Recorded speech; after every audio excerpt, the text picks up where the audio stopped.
प्रस्तावना और महासागरों का परिचय। पृथ्वी को हम नीला ग्रह कहते हैं। इसका कारण यही है कि इसकी सतह का लगभग 71% भाग पानी से ढका हुआ है और उस पानी का सबसे बड़ा हिस्सा महासागरों ओशंस के रूप में मौजूद है। जब हम समुद्र या महासागर की ओर देखते हैं तो सतह पर हमें लहरें, ज्वार भाटा और नीला अथाह जल दिखता है। लेकिन सवाल यह उठता है, आखिर यह समुद्र कितना गहरा है? गहराई, डेप्थ का अर्थ केवल सतह से नीचे जाने वाली दूरी भर नहीं है, बल्कि यह अपने अंदर अंधकार, रहस्य, दबाव और अनजान जीवन का संसार समेटे हुए है। समुद्र की गहराई का अंदाजा लगाना इंसान के लिए हमेशा से एक चुनौती रहा है। पृथ्वी पर कुल 5 प्रमुख महासागर हैं। एक, प्रशांत महासागर, सबसे बड़ा और सबसे गहरा महासागर। अटलांटिक महासागर, व्यापार और यात्रा के लिहाज से सबसे महत्वपूर्ण। 3, हिंद महासागर, भारत और एशियाई देशों के लिए आर्थिक और सांस्कृतिक दृष्टि से अहम।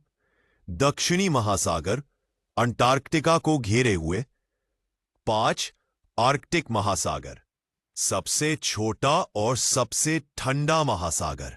इन महासागरों की गहराई अलग अलग है, लेकिन इन सब का सम्मिलित जल पृथ्वी पर मौजूद सभी नदियों, झीलों और बर्फ से कहीं अधिक है।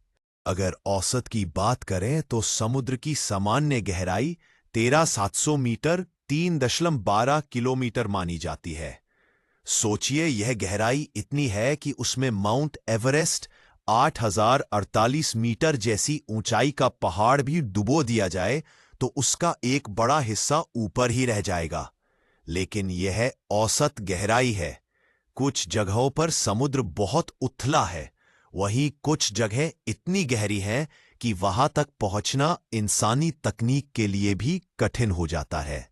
महासागर और मानव जीवन। समुद्र केवल पानी का भंडार नहीं है, बल्कि यह जलवायु, तापमान, बारिश और पर्यावरण सबको नियंत्रित करता है। यह पृथ्वी के लिए फेफड़े की तरह काम करता है, क्योंकि समुद्र में मौजूद प्लवक, प्लैंटन और शैवाल बड़ी मात्रा में ऑक्सीजन उत्पन्न करते हैं।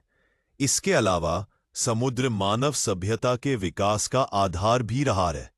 प्राचीन काल से लोग समुद्र के किनारे शहर बसाते आए हैं।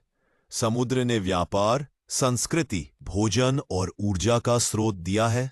लेकिन इसके बावजूद समुद्र की गहराई आज भी इंसान के लिए किसी रहस्यमयी दुनिया